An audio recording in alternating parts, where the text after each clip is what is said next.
नमस्ते everyone, Monika astrology में आपका बहुत बहुत स्वागत है। आज हम बात करने जा रहे हैं मीन लग्न की और नवंबर महीने के राशिफल की। सबसे पहले शुरुआत करेंगे ग्रह गोचर के साथ।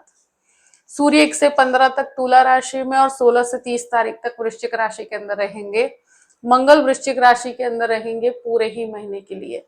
बुध जो है 1 से 22 तक वृश्चिक राशि में और 23 तारीख के बाद तुला राशि के अंदर रहेंगे और इस बीच में वक्री भी हो रहे हैं 9 से 29 तक। शुक्र 2 से 25 तारीख तक तुला राशि में और 26 तारीख से वृश्चिक राशि के अंदर जाएंगे। गुरु 11 तारीख से वक्र अवस्था में आएंगे। इस प्रकार से ग्रह गोचर है। सबसे पहले शुरुआत करेंगे आपके लग्न के साथ। मीन लग्न और लग्न का स्वामी बनता है गुरु और गुरु आपके पंचम भाव में है। लग्न लॉर्ड का पंचम भाव में जाना 11 तारीख के बाद लग्न लॉर्ड वक्री भी हो रहे हैं, तो इस समय के अंदर मेहनत काफी स्ट्रॉन्ग करनी पड़ेगी आपको।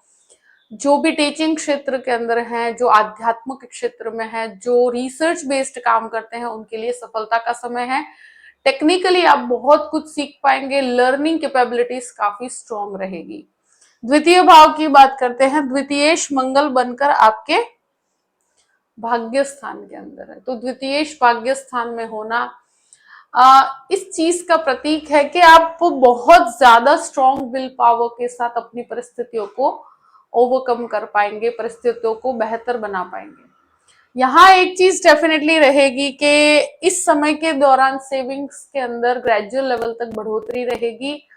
काफी स्ट्रॉन्ग वाणी का उपयोग करेंगे आप, मगर यहाँ पर काफी न्यायप्रिय परिस्थिति में आप आगे बढ़ेंगे। सेकंड हाउस की बात करते, तृतीय स्थान की बात करते हैं। तृतीय स्थान का स्वामी अष्टम भाव में है।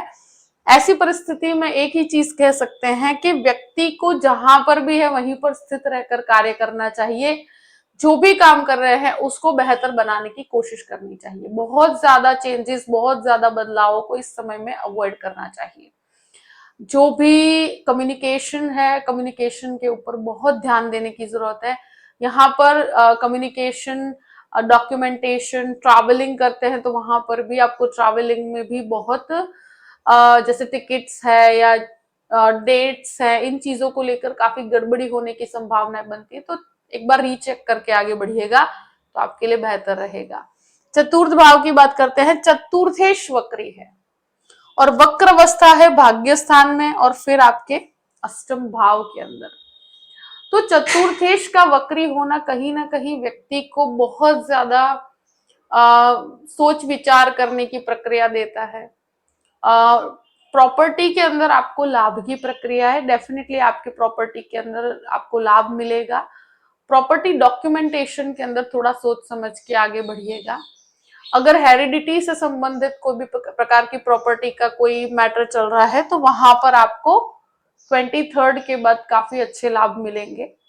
यहाँ पर एक ही चीज कहूंगी कि वेहिकल बिगड़ने की संभावना है, वे वेहिकल को रिपेयर करवाना, इस तरह की प्रक्रिया रहेगी। कोई इलेक्ट्रॉनिक चीजें होंगी जो खराब होती है तो वहां पर भी आपको ध्यान देना पड़ेगा। प्रॉपर्टी डॉक्यूमेंटेशन के अंदर बहुत ज्यादा सतर्क रहना होगा, यानी कि 2 से 3 बार चीजों को चेक करके आगे बढ़िएगा। कहीं पर जैसे कहीं नाम में गड़बड़ी हो जाती है, एड्रेस में गड़बड़ियां हो जाती है, इस तरह की प्रॉब्लम्स क्रिएट होती है। कहीं आ, हमारी तरफ से इस चीज की गलती ना हो, इस चीज का आपको खास ध्यान रखना है। अब बात करते हैं पंचम भाव की। पंचम भाव में गुरु वक्र अवस्था में है तो टीचिंग क्षेत्र के लिए बहुत अच्छा है। जो मेडिसिन की पढ़ाई कर रहे हैं उन लोगों के लिए बहुत अच्छे योग बनते हैं। यहाँ पर मेडिकल रिसर्च वालों के लिए बहुत अच्छा है। फार्मेसी के स्टूडेंट्स के लिए बहुत अच्छा है।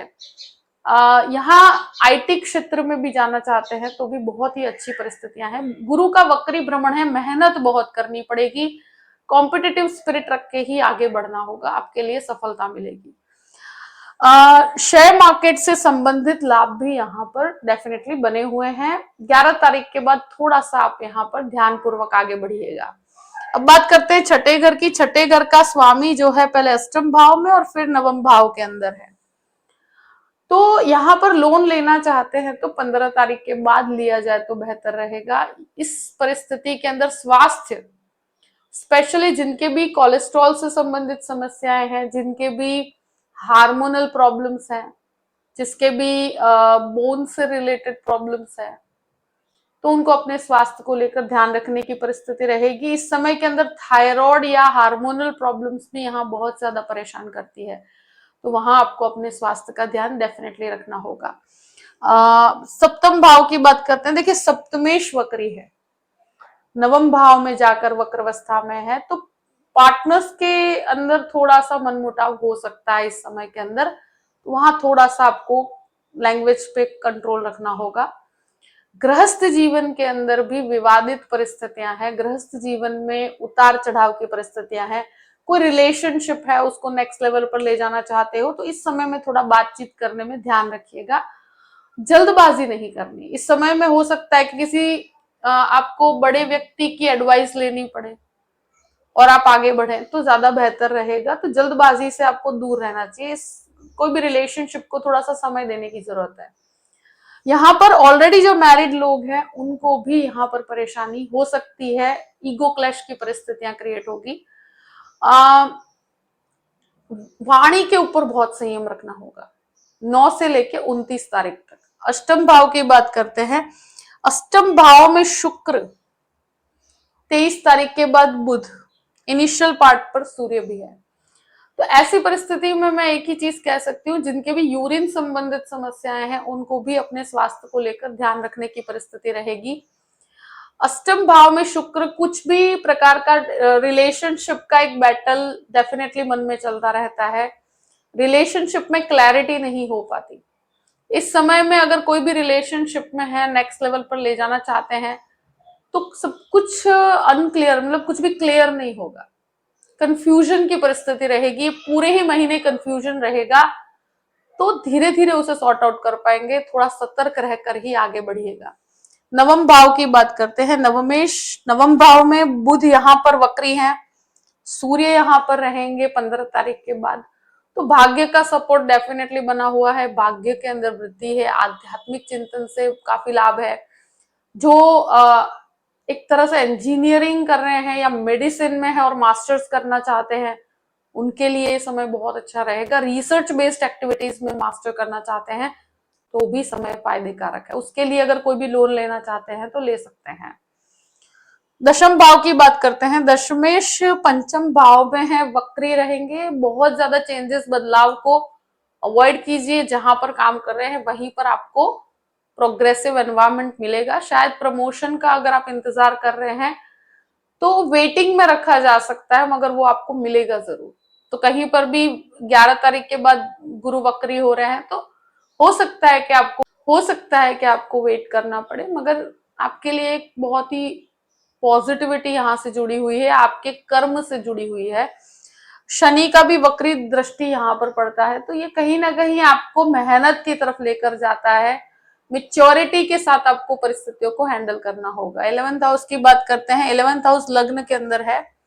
शनि का ये वक्री भ्रमण है, मगर बहुत सारी अपॉर्चुनिटीज देकर जाता है। यहाँ पर आप बहुत ज्यादा मेच्योर हो जाते हैं, बहुत ज्यादा मेहनती हो जाते हैं, बहुत ज्यादा सक्षम हो जाते हैं कि हर परिस्थिति के अंदर आप हैंडल करने की क्षमता रखते हैं।